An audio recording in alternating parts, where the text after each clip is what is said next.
What is up guys, this is Tito back with another video on the Redmi K20 Pro, and today in this video I'm going to be showing you the latest build of PixelExtended ROM. This is the version 4.9 based on Android 12.1 or Android 12L, not on Android 13. You can say this is kind of a EOL or end of life build. Next builds will be coming with Android 13 of course, but this is the 15th September 2022 build. And yes, this is a Android 11 firmware based ROM of course, so you will need to flash the Android 11 based firmware if you're coming from a OSS vendor kind of ROMs. Well, basically you just flash the 99 MB Android 11 firmware linked in the description, and you can of course follow the flashing guide linked in the description again. To actually flash this ROM, you can follow the same method for flashing Android 13 ROMs or Android 12.1 ROMs. Talking about the home screen, this is how it looks like. I have been using a Wallpy apps wallpaper. It is a pixel launcher present by default about the home screen.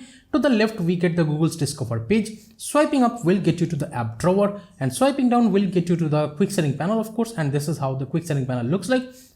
The widgets in the home screen are working fine. As you can see, I have added the battery widget. Also, there is the clock widget that I have added. You can increase the size of it and it will change the colors depending on the background. But let me tell you that like double tapping anywhere in the blank area of the home screen does not make the phone sleep, because this is a pixel launcher. You only get the suggestion disabling option and stuff. Let me show you. As you can see, we have the suggestion disabling option, but yes, that's how it is for any pixel launcher. I'll talk about the quick setting panel, but first let me just jump into the settings so that I can show you the about section, and this is how it looks like. We get the PixelExtended kind of animation, and the Android version actually shows as Android 12. You will get the Android 12's Easter egg, not 12L's Easter egg, but yes, this is a Android 12.1 ROM, I think. We have the extended version as 4.9. The device maintainer is of course Ralph979, so huge thanks to the developer for this amazing ROM. And the security patch here is latest of September 5th, 2022. Here is the baseband version, and the kernel version is 4.14 English OS kernel, which is the stock kernel over here. And you can see the build date or the build number. This is again the 15th September 2022 official build. Now let me jump into the system. This is how it looks like. Now this is cool that in the pop-up camera settings we have the calibration option. Now sometimes I have seen it actually showed me to actually calibrate the camera. It happened, but yes, if you want to see that, let me actually show you. If I click on calibrate, as you can see the front camera pops out just like this. And yes, it does calibrate the front camera. It shows could not calibrate for some reason right now. Let me try one more time.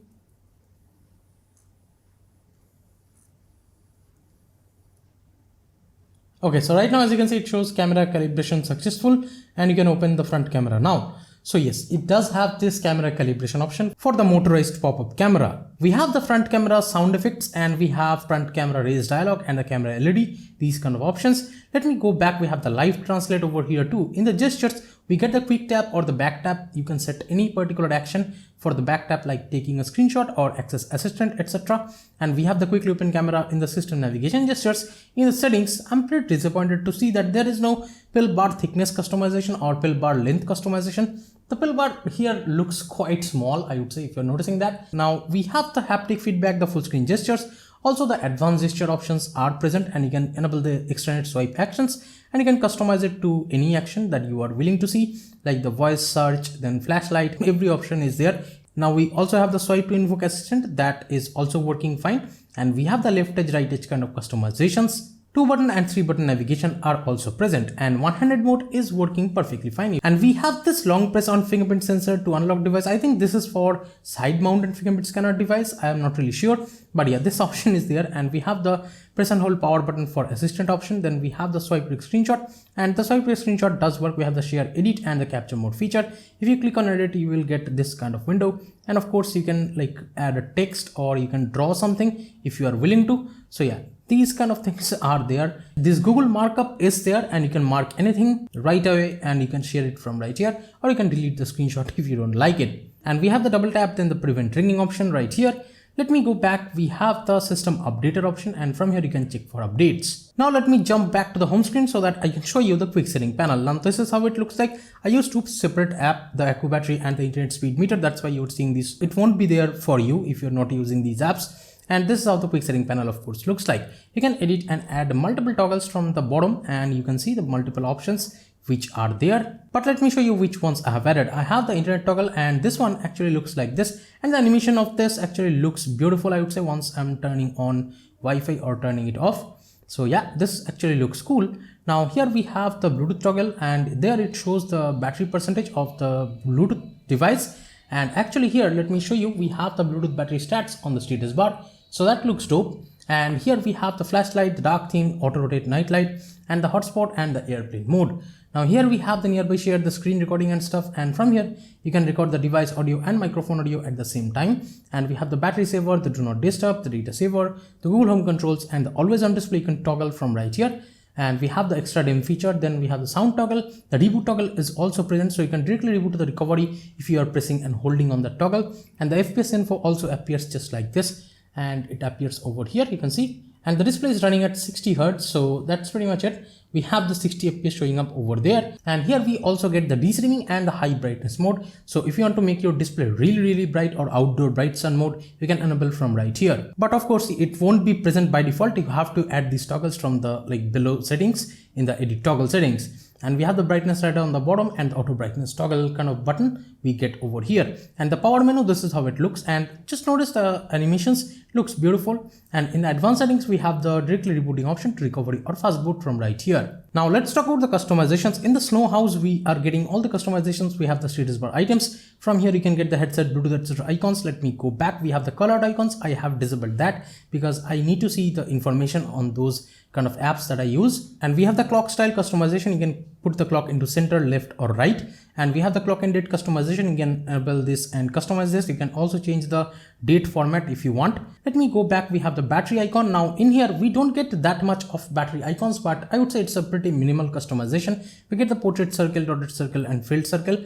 And we have the battery percentage next to the icon and inside the icon.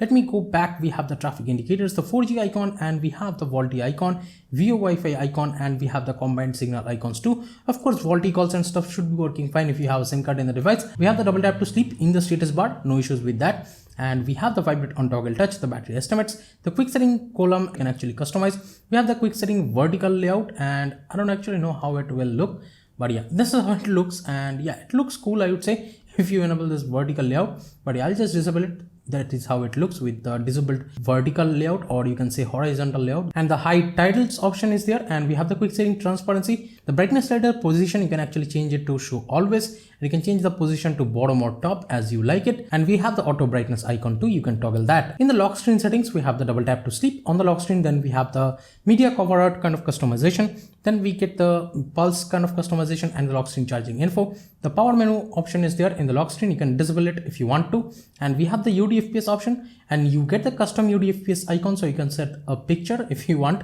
in the fingerprint scanner. But also we are getting these kind of fingerprint scanner options or fingerprint scanner icons. They look beautiful, but I have been using it with the default one. But you can also go with any animation that you are willing to see, like the scan, the warp, and the wormhole, the MIUI always on display kind of animation, the K20 Pro animation, and the Cyberpunk 2077, everything is there, including the McLaren, Stripe, Wave, DNA, etc. animations. So all these animations are there, and you can enable it if you want, but I'll just disable it for the moment. Long press on fingerprint scanner option is again here, but I don't know who is this for.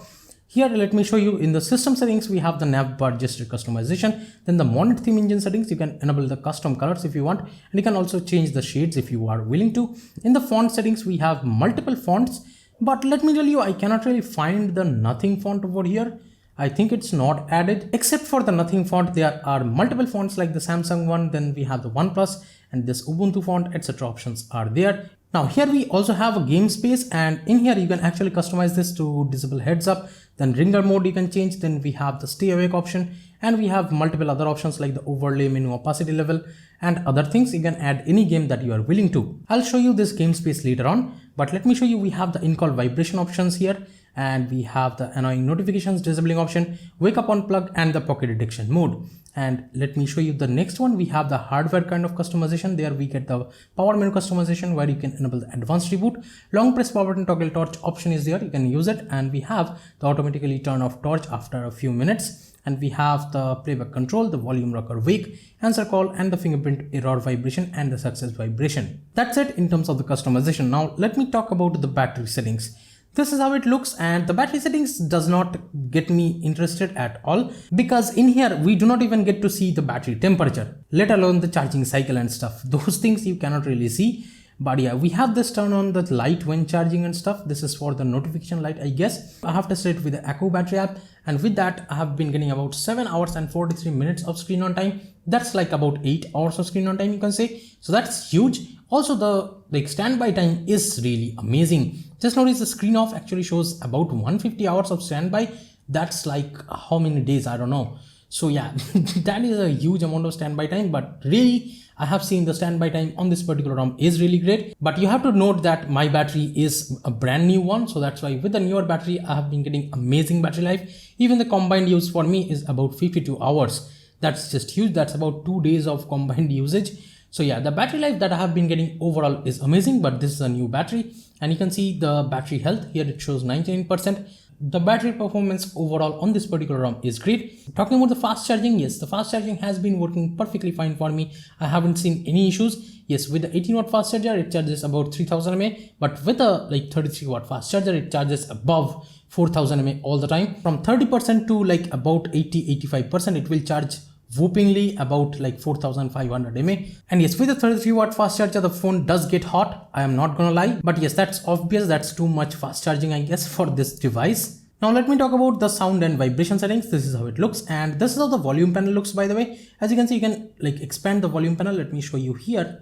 You can expand the volume panel just like this, and you can increase or decrease the volume just like this. You can put the phone into vibrate or silent from here, and also you can choose the Bluetooth device or the phone speaker from right here. If you are connected to a Bluetooth device, you can switch the output of the devices from right here. So this is cool. It is working perfectly fine, and the animation of it, I just love it. You have the link, ringtone and notification volume and stuff, ringtone, vibration, pattern changing option. If you scroll down more, we have the dial pad tones, the screen locking sound, charging sound and vibration, touch sound, always show icon when vibrate mode, and we have the vibrate to indicate call status. Also we get the screenshot sound, and we have the Mi sound enhancer. From here you can choose the preset of the Mi audio direct, and with the youth edition, the sound quality via the headphone jack has been amazing, and we have these kind of presets too. Also the hi-fi audio option is present, and we get the clear speaker option too if you're going to use that. Now let me jump into the display settings. In here we have the brightness level, the adaptive brightness. In the lock screen we do get the privacy kind of options, and we have the show device controls.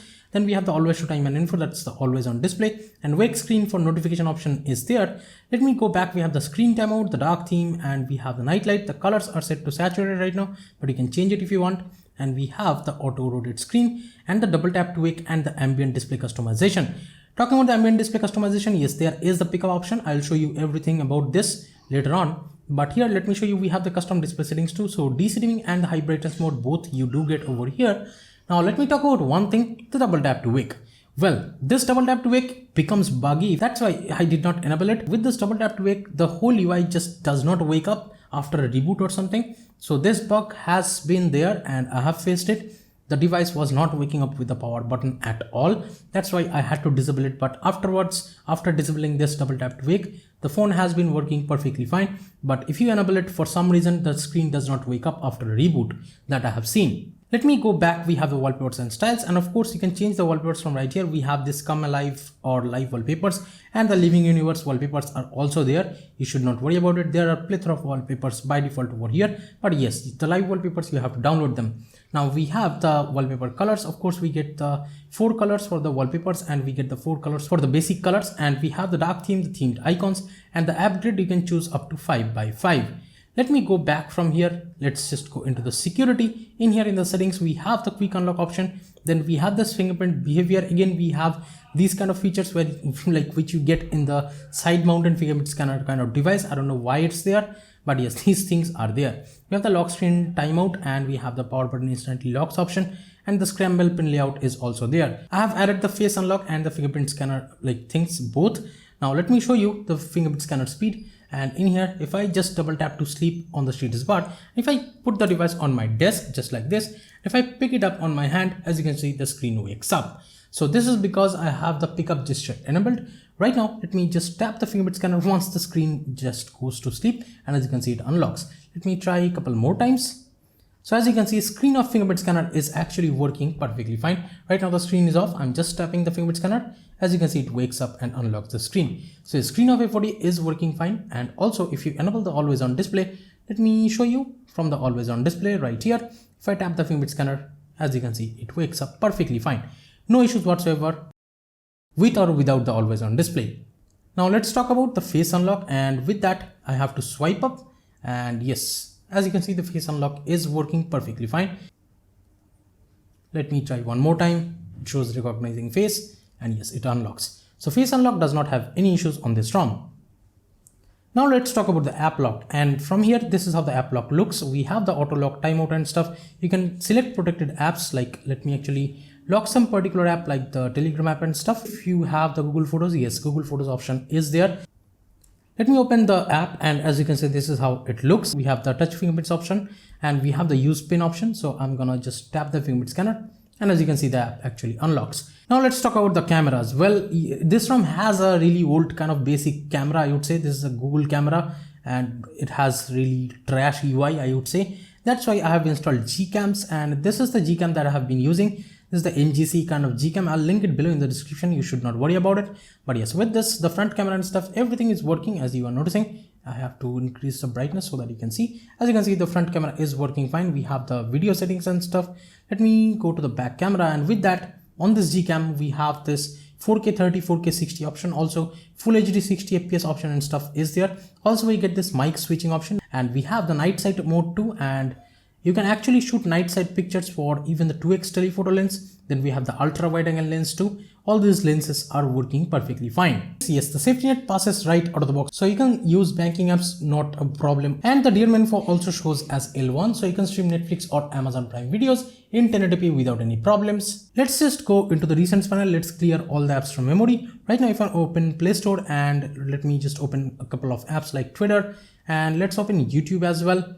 And right now it's loading. Okay, so right now let's open YouTube Music. And in here, let me actually show you switching between apps is not a problem. As you can see, switching between apps is working fine. And this is how the scrolling works. And of course, the UI is running at 60 Hz, no problems with that. And of course, you can use the split screen mode if you are willing to. As you can see, the split top is actually working perfectly fine. And you can switch the apps just like this, just by double tapping in the middle. These features are working perfectly, no issues with that. And here also, if you want to select some particular text, you can definitely do that. Let me actually show you. Yes, in the recents panel, you can select text. Once you open a supported game, it will show you the game space arrow over here. And if you tap here, you will see all these features. You can go into the settings from right here. You can enable the FPS so that you can see the FPS, I guess, from somewhere. And yes, as you can see, the FPS is showing up right over there. And you can have bunch of more features like the screen recording, the screenshot option, and we have the heads up, then stay awake option, and the standard mode, or you can switch to the performance mode if you are willing to. So this is the graphics settings for new state, and we have the performance mode set to max by default and the graphics set to HDR by default. That's what I'm gonna use. And we have the 90 FPS right here, but it's not working, I guess. So yes, the game is actually working really smooth, and you can see the FPS right there. It's working at 60 FPS. So no issues whatsoever with this. Let me just jump. So yeah, the HDR graphics definitely looks awesome, and the FPS is really smooth. And yep, the graphics definitely looks good.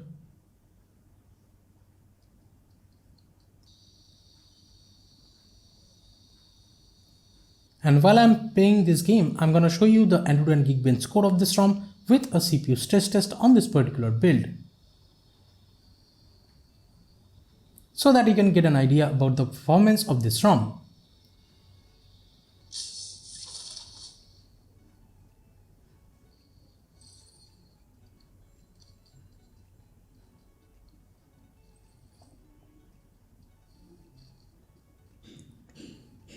So yes, after playing this game for about 5 minutes or something, I would say I can feel the device is getting warm at the back.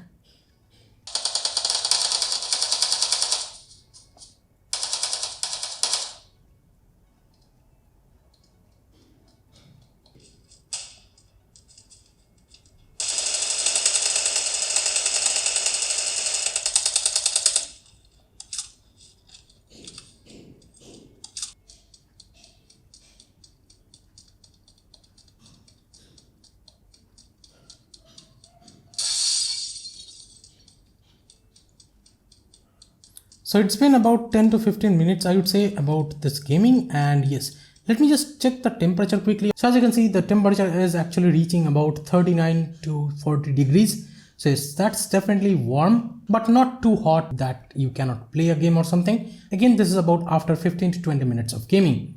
So gaming can be definitely done on this, and the battery has not decreased that much. I would say it's about 37%. So that's been it guys about the latest Pixel Extended ROM on the Redmi K20 Pro. This is the version 4.9 based on Android 12.1. And I feel this is definitely one of those ROMs that you can try. This is the stable experience. But yes, you have to remember that double tap to wake bug in the display settings. That makes the ROM's experience a lot more worse, but if you disable that, the experience overall is good enough. So give this video a thumbs up if you liked it, subscribe to the channel if you have not yet, share this video with your friends if you want them to know about latest stable Android 12.1 build of Pixel Extended ROM on the Redmi K20 Pro and how it's working. So that's been it, and this is Tito from KTN Tech signing off for today, and I'll be catching you guys in the next one. Bye bye now.